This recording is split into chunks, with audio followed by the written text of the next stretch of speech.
r/askreddit. Parents, what spooky past life memory did your kid utter? Was watching an old video of a jazz drummer playing a solo. No idea who it was, but he was really good. My daughter, probably age 3, was looking over my shoulder for a minute before she said I used to play the drums like that when I was a man. You should get her some sticks. Right. Let's see if Buddy Rich still got it. Answer for my parents when I was 4. My parents and I went to my aunt's farm. The wind started picking up and I looked back at my parents and said, "Gotta tie the hay bale down in the wind." That's how David died. To this day, no one knows who David is. My little brother said when he was 3 or 4, when I was a grown-up, I went to war, and I never came back. Preschool in Florida can be like that sometime. The trauma. My middle son used to talk about having a different mom before me. He would say she was blonde and looked nice, but wasn't nice. He would bring it up randomly and only ever got a bit emotional when he would tell me that when he was with her, he never got to grow up. He said he chose me to be his mom this time because I would let him grow up and get old. When he would say the last part, it was as if he was looking for reassurance. He'd ask me like, "Right, Mom, I can grow up this time," really fucked me up sometimes. Is he implying that she killed him, JFK? For some reason. Seeing JFC immediately made me think John Fitzgerald chicken like KFC, but it was the President JFK. My nephew, around 2 or 3, would talk about his other mom and then look confused when you asked him to elaborate. She's not here now. My son said once, "Mommy, when I was big and you were little, I remember when we danced in the kitchen. The only person I ever danced in a kitchen with as a child was my grandfather." When my daughter was 4, she told she used to be my grandma, which I'd like to believe it's true because when I was pregnant with her, I would dream my grandma frequently. If reincarnation is real, I hope my grandma comes back as my daughter so I can care for her the way she cared for me. I used to watch my nephew when he was about 3 or 4. One day he was at my house and pointed to a magnet of Arizona. It had a picture of the desert with rock formations. Kid pointed at it and asked where it was. He said he used to live by red rocks like that with his first family, who all had straight dark hair. His is blonde and curly. Now, and that he had a mom and a dad, and he had had a brother until he went too far into the desert, too close to dark, and got eaten by not dogs, not wolves, but smaller. I said coyotes, and he kind of mouthed the word and said, "Oh, that's what you call them." Then he was sad and didn't want to talk about it anymore, so we had lunch, and that was the first and last time he mentioned it. As soon as I could talk, about 2, I would tell my parents about my moon family and how I had lived with them, until I said a bad word and got sent to Earth and landed in a bush, where my mom made a salad from the leaves, and that's how she had me. I would make my mom so mad by telling her she was doing stuff differently than my moon mama. Ah, that must have been some bad word. That's hilarious how you trolled your mom about it. She must have been at her wit's end on a few days. I'm still convinced I'm supposed to have an older brother and an identical twin, but mine swears I was her first pregnancy and a single from the very first ultrasound. When my son was 4, we had driven past a cemetery. He asked me if I remembered when he died and was buried. I said no and asked him what he meant by saying that. He said he had died, was buried in a cemetery, and that's when he started growing in my belly. The hairs on the back of my neck stood up when he said this. He doesn't remember say this. It seems obvious on second thought. I just realized one of the implications of reincarnation, that when you die, you just reappear at inside another body and you still remember your previous life. Perhaps slowly, the memories of your previous life start to fade. And you're desperately trying to hang on but feel them slipping away and you're powerless to stop it.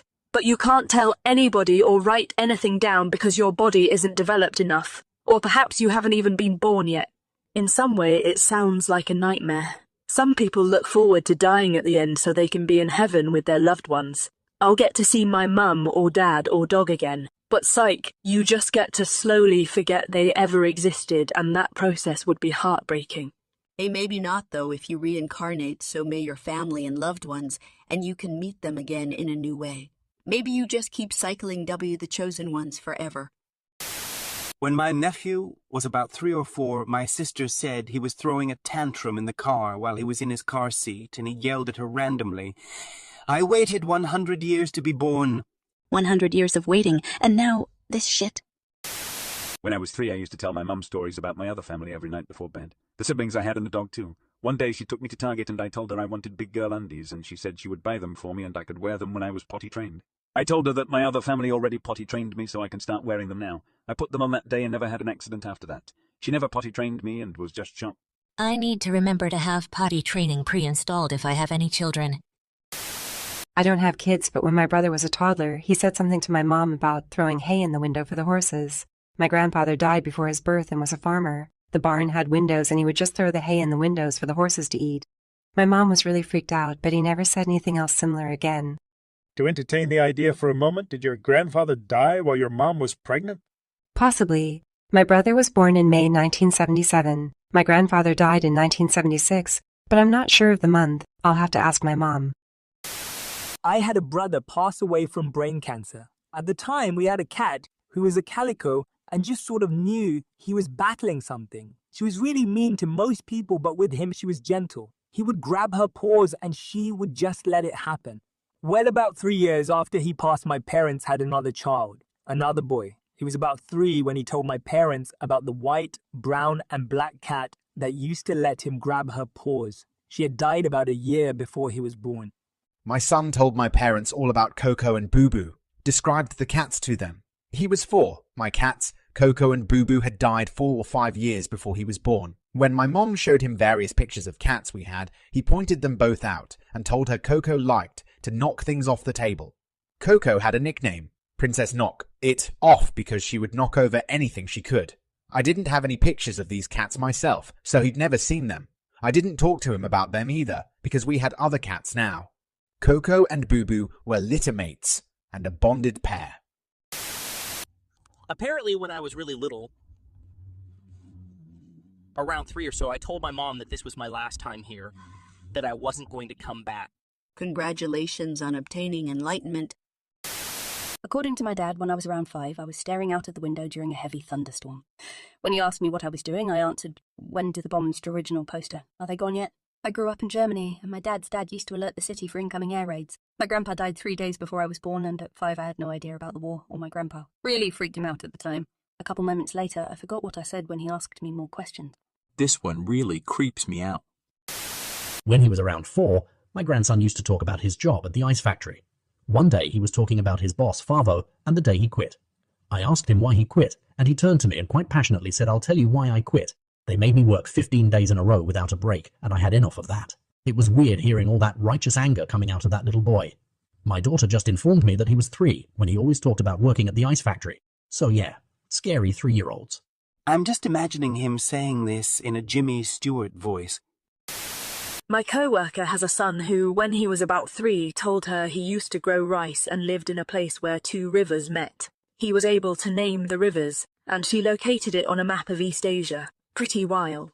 Damn, that's impressive that he knew the names and they checked out. Creepy thought. I know, right?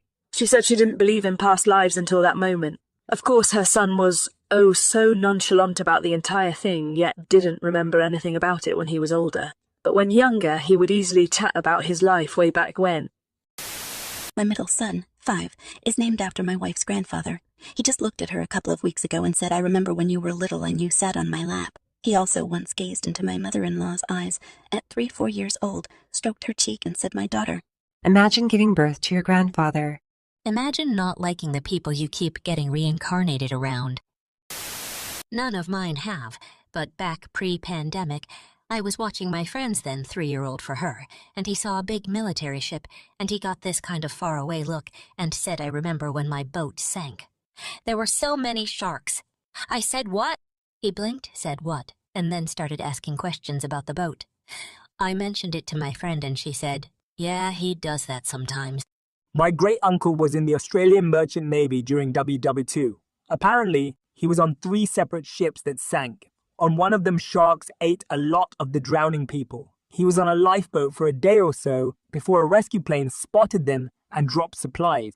The supplies were just out of reach of the boat, so his colleague jumped in to grab it, but was taken by a shark as he swam to the supplies. It was a good time to be a shark. You sure found the silver lining to that story. My daughter is deathly afraid of fire because the fire at school killed my sister and my other mom was really sad. When she started preschool at 3, they had a fire drill, and she cried hysterically until it was over, and she was convinced there was no fire. I had to go pick her up, and on the way home, She told me she's glad they have fire drills so all the kids don't die like at her last school. I'm still freaked out. Not exactly what you asked, but my granddaughter, when she was about 3, told me she dreamed about her sister. She only has brothers, who was just this big, holding her thumb and finger about a ½ inch apart. She doesn't know her mother had a miscarriage before she was born.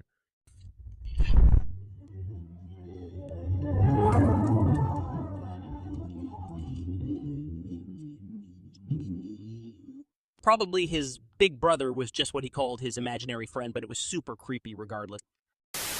I was driving my family across the state to visit family. Some commercial on the radio about Vegas came on, and I started singing Viva a Las Vegas in my best Elvis impersonation. My son was about 3-4, and he says, I don't like Vegas. I lost my life and a lot of money there. His mom and I glanced at each other like, what the fuck? He never said anything else about it.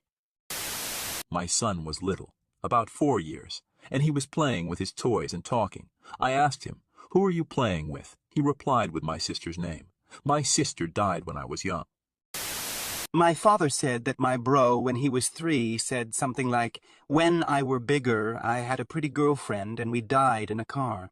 That's scary because it definitely sounds like something a child would say, but still, it's very specific and creepy. This was told to me by my parents. When I was 6 or so, my dad was watching a war documentary and it talked about a tube.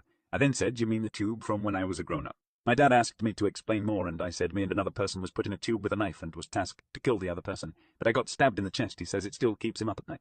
Sounds like a tunnel rat from Vietnam.